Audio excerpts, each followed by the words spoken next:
Hey guys, welcome back. This is N K Jannat. आज मैं काफ़ी दिनों बाद अपने चैनल पे वापस आया हूँ। कुछ प्रॉब्लम हो गया था उसके वजह से। और मैं उम्मीद करता हूँ कि आज से ये सेशन कंटिन्यू रहेगा। कुछ प्रॉब्लम हो गई थी मेरी लाइफ में और जिसकी वजह से मैं वीडियो रिकॉर्ड नहीं कर पा रहा था, तो उसके लिए मैं माफ़ी चाहूँगा। चलिए हम लोग कंटिन्यू करते हैं। आपके सामने एक कोट्स आ गया है जो कि मेरे द्वारा लिखा गया है, और वो कोट्स क्या है कि some problems don't stop pursuing us no matter how far we run from it. इसका मतलब हुआ कि कुछ समस्या से हम कितना भी भाग लें वो हमें पीछा नहीं छोड़ता है। बात सही भी है कि मेरा किसी के भी जीवन में, मेरा या किसी के जीवन में अगर कुछ समस्या कुछ प्रॉब्लम्स आती हैं तो उससे पीछा नहीं, उससे भागना नहीं चाहिए। क्योंकि जैसे जितने आप भागोगे वो आपका पीछा ही करते जाएगा। तो डट कर के मुकाबला करना है प्रॉब्लम से, उसको फेस करना है। और कोई ऐसा प्रॉब्लम्स बना ही नहीं जिसका कोई सोल्यूशन ना हो। वो लोग ऐसा कहते हैं और ये बात सही भी है। तो मैं उम्मीद करता हूँ कि ये बात आप समझ चुके होंगे। तो चलिए हम लोग आगे बढ़ते हैं। On the basis of use, यानी कि हम सेंटेंस पढ़ा रहे थे पिछले वीडियो लेक्चर में। मैंने आपको ओरिजिन के आधार पर सेंटेंस बताया था और दो वहाँ पे दो टाइप था। और यहाँ पे अब मैं बताने वाला हूँ on the basis of use, यानी यूज के आधार पर सेंटेंस कितने टाइप के हो सकते हैं। तो चलिए एक एक करके देखते हैं। पहला आपके सामने आ चुका है असर्टिव। असर्टिव, इसी को स्टेटमेंट बोलते हैं और इसी को डिक्लेरेटिव सेंटेंस बोलते हैं। तो एक क्या है, चलिए हम लोग एक एक करके तो बाद में हम देखेंगे। पहले सबकी परिचय देख लेते हैं कि कौन कौन से क्या नाम है किनका किनका। देखिए, असर्टिव या स्टेटमेंट या डिक्लेरेटिव की बात करें तो इसका भी टाइप होता है दो। जो पहला आपके सामने आ चुका है अफर्मेटिव, और दूसरा की बात करें तो नेगेटिव। आगे की ओर बढ़ते हैं तो आपके सामने स्क्रीन पे शो हो चुका है दूसरा इंटरोगेटिव सेंटेंस। और तीसरा की बात करें, सॉरी, दूसरा में ही इंटरोगेटिव सेंटेंस की बात करें तो इसका भी दो टाइप होता है। पहला ओपन एंडेड जिसे बोलते हैं, सुनने में कुछ लोगों को ये नया लग रहा होगा। और इसी का आप नाम जानते होंगे क्या, WH हाउ क्वेश्चन। ये आपको जाना पहचाना लग रहा होगा। ओपन एंडेड इसी को कहते हैं। और दूसरा की बात करें तो इसे बोलते हैं क्लोज एंडेड। और इसके बारे में अगर बोला जाए तो यह यस या नो क्वेश्चन के नाम से भी जाना जाता है। ठीक है जी। चलिए हम आगे आते हैं तो देखिए हमारे सामने आ चुका है तीसरा इंपैरेटिव या कमांड सेंटेंस। ठीक है, चौथा की बात करें अपटेटिव सेंटेंस है। और हम पांचवा की बात करें तो एक्सक्लामेटरी सेंटेंस है। और छठा की बात करें तो इम्पैटिक सेंटेंस। अब हम लोग यहाँ से एक एक करके देखेंगे, सबके बारे में पढ़ेंगे कौन सा सेंटेंस क्या कहता है। तो चलिए हम लोग सीखते हैं असर्टिव सेंटेंस के बारे में। असर्टिव सेंटेंस में जैसे ही आगे बढ़े तो हमें कुछ देखने को यहाँ पे मिला है, असर्ट प्लस आई भी। असर्टिव को तोड़ करके बीच में प्लस का चिन्ह दे करके दोनों को अलग अलग किया गया है। और एक लिखा गया है असर्ट और दूसरा है आई भी ई। ठीक है जी, आप देख पा रहे हो। थोड़ा सा मैं यहाँ से कुछ पेन वगैरह ले लूँ। ये जो आप देख रहे हो सर, ये असर्ट का मतलब होता है कहना। और आई भी ई जो देख रहे हो, आई भी ई, ये बेसिकली किसी भी वर्ड में लगता है तो उस वर्ड को एडजेक्टिव बना देता है। ये सफिक्स है, आप इसे सफिक्स भी बोल सकते हो। और इसका हिंदी अगर किसी भी वर्ड में जुड़ता है तो उसका हिंदी अगर निकालोगे तो उससे होता है से संबंधित, उस चीज से संबंधित। असर्टिव का मतलब हुआ कहना। अगर हम पूरा सेंस निकालें असर्टिव का तो कहने से संबंधित हो गया, यानी कि आप कहने से संबंधित कथन हुआ, बोल सकते हैं इसको। तो कथन, ठीक है जी। चलिए अब हम इसे मिटा लें थोड़ा। चलिए अब हम आगे बढ़ते हैं। आगे की ओर बढ़े तो यहाँ पे आ गया विच सोच। अच्छा, इसकी डेफिनेशन की बात करें असर्टिव सेंटेंस की तो ये डेफिनेशन आपके सामने आ चुका है, विच सोच असर्शन और स्टेटमेंट। क्या आप मेरी बात को समझ पा रहे हो। विच का मतलब हुआ जो जो शो करता हो, दिखाता हो। असर्शन यानी कि कथन, या स्टेटमेंट जिसे आप बोल सकते हैं, इसका मतलब ही कथन ही होता है। तो स्टेटमेंट जो शो करता हो, स्टेटमेंट। चलिए अब हम लोग यहाँ से आगे बढ़ें तो हमें अब एग्जाम्पल देखने को मिल रहा है। जैसे कि मैंने पहला एग्जाम्पल दिया है, the sun rises in the east. In the east, आप हमेशा याद रखेंगे कि जब किसी भी अगर कोई वॉल लेटर्स आता है उसके पहले अगर द THE आता है तो उसका दी, THE को दी बोलते हैं। अगर यहाँ पे कॉन्सोनेंट रहता, यहाँ पे आप कॉन्सोनेंट रहता तो यहाँ THE को द बोलते हैं। तो ये बात हमेशा याद रखेंगे। The sun rises in the east. ठीक है जी। तो क्या सूरज पूरब में उगता है, क्या एक स्टेटमेंट नहीं है। किसी ने स्टेटमेंट ये नहीं दिया कि सूरज पूरब में उगता है। कोई बोलेगा तो ये एक तरह का स्टेटमेंट होगा। आगे हम बात करें तो आगे आपके सामने आ चुका है स्काई इज ब्लू, दूसरा एग्जाम्पल है। दूसरा एग्जाम्पल आपके सामने आ चुका है स्काई इज ब्लू, आकाश नीला होता है, एक स्टेटमेंट है, ये असर्शन है। ठीक है जी। तीसरा की बात करें, morning walk is a good for health, सुबह टहलना स्वास्थ्य के लिए अच्छा है, ये भी एक क्या स्टेटमेंट है, किसी ने यह स्टेटमेंट बोला। चौथा की बात करें, I have not past intermediate it, मैंने अभी तक इंटरमीडिएट पास नहीं किया है। ठीक है जी। अब आगे बढ़ें तो यहाँ पे आपको नोट देखने को मिला है, इट बिगिंस नाउन और प्रोनाउन, यानी कि जो असर्टिव सेंटेंस जो होगा उसका जो सब्जेक्ट होगा, यानी कि जो असर्टिव सेंटेंस की अगर हम शुरुआत की बात करें तो वो नाउन से शुरुआत हो सकता है और प्रोनाउन से शुरुआत हो सकता है। अब बोलो सर नाउन क्या है, प्रोनाउन क्या है, तो जैसे ही हम पार्ट्स ऑफ स्पीच पढ़ेंगे तो वहाँ पे नाउन से ही पार्ट्स ऑफ स्पीच की शुरुआत होगी और वहाँ पे बहुत हम लोग डिटेल में जानकारी लेने वाले हैं। तब तक आप जान जाएं कि दुनिया के कोई भी चीज़ जिसे आप देख रहे हो ना भी देख रहे हो वो सारी चीज़ें नाउन है। अब प्रोनाउन आप I we you they he she it, ये सब जो देख रहे हो और मैंने जो बोला वो प्रोनाउन है। तो यहाँ पे आप देखो, यहाँ पे आप ध्यान दे दो, यहाँ पे आप अगर ध्यान से देखो तो आप ये जो देख रहे हो सन क्या है, सूरज क्या है, एक नाउन है, नाम है तो नाउन है। स्काई क्या है, नाउन है। मॉर्निंग वॉक क्या है, नाउन है। आई क्या है, यहाँ पे प्रोनाउन है। तो ये बेसिकली जो स्टेटमेंट जो है, ये जो देख रहे हो यहाँ पे असर्टिव सेंटेंस की शुरुआत जो होता है वो नाउन और प्रोनाउन से होता है। तो चलिए हम लोग आगे बढ़ते हैं। आगे बढ़ें तो आपके सामने आ चुका है असर्टिव सेंटेंस की हम बात करें तो उसका भी दो टाइप मैंने बताया था, पहला अफर्मेटिव और दूसरा निगेटिव। अब यहाँ से आगे बढ़ें तो इसका डेफिनेशन की बात करें तो sentence which gives positive sense is called affirmative sentence, यानी कि वैसा सेंटेंस जो पॉजिटिव सेंस देता हो वो अफर्मेटिव सेंटेंस कहते हैं, या अफर्मेटिव को आप पॉजिटिव सेंटेंस भी बोल सकते हैं। तो चलिए इसको हम देखते हैं, एग्जांपल से समझते हैं। Arnavi is writing a letter, Arnavi क्या कर रही है, एक लेटर लिख रही है। Arnavi is writing, Arnavi is writing a letter, Arnavi पत्र लिख रही है। और अर्नवी किसी लड़की का नाम है और मेरा फेवरेट नेम है ये। चलिए तो आगे हम बढ़ते हैं। अर्नवी इज नॉट डिसऑनेस्ट, फिर अर्नवी ही आ गई है, अर्नवी इज नॉट डिसऑनेस्ट। तो आप हमेशा एक बात तो यहाँ पे आप नोटिस कर रहे हो तो बोलेंगे सर ये आपने बताया कि पॉजिटिव सेंस देना चाहिए तो नोट लग गया, तो ये तो हो गया नेगेटिव।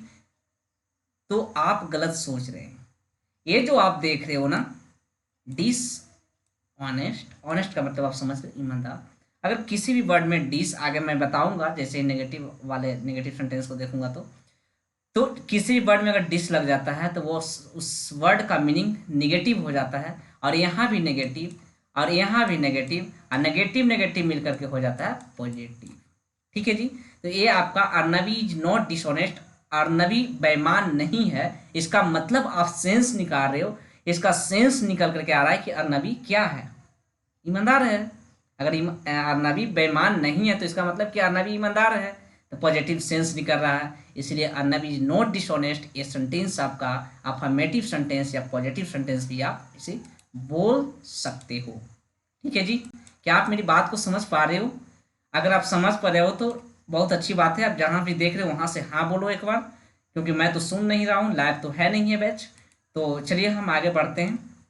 अगला एग्जाम्पल आपके सामने आ चुका है, फिर अर्नवी ही है, जो अर्नवी हैज पास्ट इंटरमीडिएट सो फार। तो आप यहाँ पे देख रहे होंगे, यहाँ पे मैंने सोपर, यहाँ पे मैंने लिखा है अर्नवी हैज पास्ट, ये एक्चुअली प्रेजेंट परफेक्ट टेंस है। तो अर्नवी अभी तक इंटरमीडिएट पास कर चुकी है। और वहाँ पे मैंने बताया था पिछले पिछले स्लाइड में कि वहाँ पे एक एट था कि अभी तक नहीं। ठीक है जी, आप समझ रहे हैं मेरी बात को ना। तो यहाँ पे सो फार का मतलब होता है अभी तक, इसका मैं अंतर बताऊंगा, सो फार एट का दोनों में अंतर क्या होता है आगे जब मैं टेंस पढ़ाऊंगा तो वहाँ पे इस चीज़ को मैं बताऊंगा डिटेल में। तब तक आप इतना ही समझें कि हम अफर्मेटिव सेंटेंस बता रहे हैं, तो यहाँ पे किसी तरह का कोई नेगेटिव वर्ड नहीं है, इसलिए अफर्मेटिव सेंटेंस पॉजिटिव सेंटेंस है। चलिए अब हम आते हैं नेगेटिव सेंटेंस पे।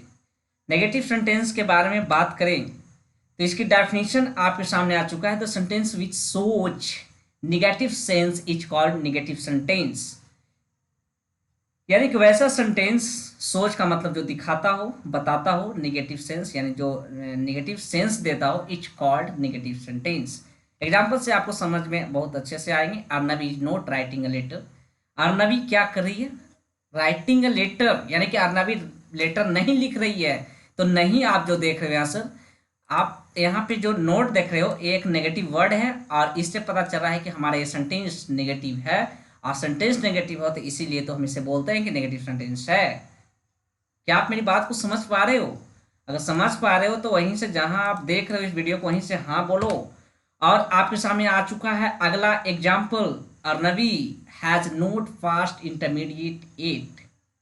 अब मैं यहाँ पे बताना चाहूंगा कि यहाँ पे भी मैंने लिखा सोफा, यहाँ पे लिखा 8, और इसका मतलब हो कि अर्नवी हैज नोट पास्ट इंटरमीडिएट 8, अर्नवी अभी तक इंटरमीडिएट पास नहीं की है। यहाँ पर मैंने लिखा, यहाँ पे आप जो देख रहे हो सर, 1 मिनट, यहाँ पे जो आप देख रहे हो सर ये वाला, अर्नवी अभी तक इंटरमीडिएट पास कर चुकी है, और यहाँ पे मैंने बोला यहाँ पे कि अर्नवी अभी तक इंटरमीडिएट पास नहीं की है। तो अभी तक के लिए यहाँ पे 8 का यूज हुआ है सर, और अभी तक के लिए यहाँ पे सो फार का यूज हुआ है। क्या हम आप अगर यहाँ पे मुझसे पूछना चाहिए, क्या हमें दोनों को एक दूसरे को एक्सचेंज कर सकते हैं? सो फार की जगह पे 8 लगा सकते हैं और 8 की जगह पे सो फार का यूज हम कर सकते हैं क्या? मेरा आंसर नहीं होगा। अब बोलोगे सर क्यों नहीं होगा? क्योंकि सो फार पॉजिटिव सेंटेंस के साथ यूज होता है अभी तक के सेंस में, 8 का प्रयोग नेगेटिव सेंटेंस के साथ होता है अभी तक के सेंस में। क्या आप मेरी बात को समझ पा रहे हो? अगर हाँ तो वहीं से बैठे बैठे बोलो हाँ। तो चलिए हम लोग आगे की ओर बढ़ते हैं और अगले स्लाइड पे आ चुके हैं। कुछ टू रिमेंबर यहाँ पे याद करने के लिए बोल रहा है, क्या बोल रहा है सब देखते हैं। नोट, नो, नन, नीदर, या इसे कभी कभी लोग इसे प्रोनाउंस करते हैं इसको नाइदर, दोनों ठीक है। नेवर, नॉबडी, नॉर, डिस, अन, इल, अगर ये किसी भी वर्ड के पहले अगर लग जाता है, ये प्रीफिक्स है, दरअसल ये प्रीफिक्स है, किसी भी अगर वर्ड के पहले, जैसे आप देखो ये तो किसी भी वर्ड के पहले नहीं लगता, जो नॉर हो गया ये भी नहीं लगता, डिस, अन, इल, ये सब जो है जो देख रहे हो ना, ये सब अगर किसी वर्ड में ये जो देख रहे हो ये जो देख रहे हो अगर किसी वर्ड में लगता है तो उसका मीनिंग को नेगेटिव बना देता है।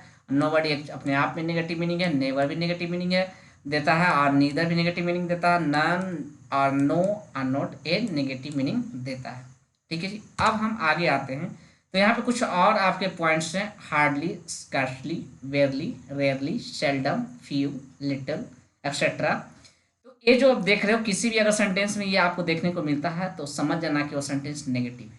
ठीक है जी। तो चलिए हम आगे बढ़ते हैं। आगे आए तो हमें एग्जाम्पल देखने को मिला कि, और एग्जाम्पल आपके सामने है कि nobody invited me that program. इसका मतलब हुआ कि मुझे किसी ने नहीं मुझे उस प्रोग्राम में इनवाइट किया, मुझे किसी ने नहीं उस प्रोग्राम में इनवाइट किया, इसका मीनिंग ये हुआ। तो नोबडी का मतलब हुआ कि कोई नहीं, यानी कोई नहीं उस प्रोग्राम में मुझे इनवाइट किया। इनवाइट का मतलब आप समझ रहे हो कि आमंत्रित करना होता है, और चूंकि ये वर्ब का सेकंड फॉर्म है तो इनवाइट किया यानी आमंत्रित किया, इसका मीनिंग निकलेगा। चलिए उसके बाद अगला आया एग्जाम्पल आपके सामने, my beloved rarely talks to me. My beloved, beloved का मतलब होता है प्रेमिका, जिससे आप लवर बोलते हो और गर्लफ्रेंड बोलते हो, वही ये बिलव्ड है। मेरी जो गर्लफ्रेंड है, आप ये भी बोल सकते हो, मेरी जो प्रेमिका है वो शायद ही मुझसे बात करती है। शायद यहाँ पर रेयरली का मतलब मुश्किल से ही, यानी ना के बराबर ही वो मुझसे बात करती है, और बहुत लोगों को ना ही बात करती होगी, है ना जी। तो चलिए हम आगे बढ़ते हैं। My friend scarcely कुक्स for he sweet heart. Sweet heart का मतलब ये जो देख रहे हो इसका मतलब ये होता है, वही गर्लफ्रेंड को आप बोलते हो स्वीट हार्ट, प्रेमिका इसका मतलब होता है। बिलव्ड का मतलब प्रेमिका होता है, और ये चूँकि बिलव्ड जो देख रहे हो लड़की के लिए यूज होता है, लड़का के लिए आप यूज नहीं कर सकते। स्वीट हार्ट भी लड़की के लिए यूज होता है।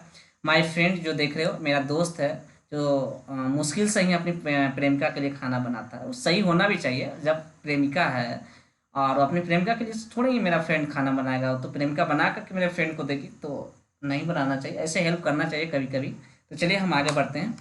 दूसरा हो गया इंटैरोगेटिव सेंटेंस, और इंटैरोगेटिव सेंटेंस की बात करें तो इसका आगे हम आते हैं तो इसका डेफिनेशन आपके सामने आ चुका है, और इसका डेफिनेशन आपके सामने है, the sentence which shows A question is called interrogative sentence. इसका मतलब हो कि वैसा सेंटेंस जो सोच यानी कि प्रदर्शित करता है क्वेश्चन, जो सो दिखाता है क्वेश्चन, यानी जिससे क्वेश्चन का भाव उत्पन्न होता है, वो उस तरह के सेंटेंसेस इंटैरोगेटिव सेंटेंस होते हैं। और हम आगे बढ़ के देखते हैं तो अगले स्लाइड पे पहुंच चुके हैं। Kinds of interrogative sentence, interrogative sentence के कितने प्रकार हो सकते हैं वो हम एक एक करके देखते हैं। तो हम लोग आ चुके हैं पहला नंबर पे क्लोज एंडेड, यस या इसी को बोलते हैं यस और नो क्वेश्चन, जो हम पिछले स्लाइड में देखे थे। और दूसरे नंबर पे आपके आता है WH हाउ क्वेश्चन, और ओपन एंडेड भी इसे बोलते हैं। तो ये दोनों नाम इसका है, तो ये याद रखेंगे। और मैं इस लेक्चर को यहीं पे रुकूंगा क्योंकि बहुत ज़्यादा वीडियो लंबी हो जाती है, तो बहुत लेंदी हो जाता है और काफ़ी लोगों को पढ़ने में दिक्कत होता है। अगर एक क्लास में होता तो हो सकता था कि 2 क्लास का हो जाता, क्लास में अगर होता, क्योंकि क्लास में लिखना रहता है और वो बच्चे वहाँ पे जो स्टूडेंट होते हैं वो बोर्ड पर से नोट भी करते हैं, तो वहाँ पे समय का थोड़ा सा वहाँ पे बर्बादी भी होता है। तो यहाँ पे इतना ही हम रहने देंगे और ये आगे इसका चर्चा करेंगे, और जितने भी सेंटेंस के जो चीज़ बच गए हैं वो अगले हम लेक्चर में उसको निपटा देंगे। और मैं उम्मीद करता हूँ कि आप इसे समझ चुके होंगे बहुत अच्छी तरह से। अगर ना भी समझे हो तो वीडियो को आप पीछे की ओर कर करके देखिए, बार बार समझिए।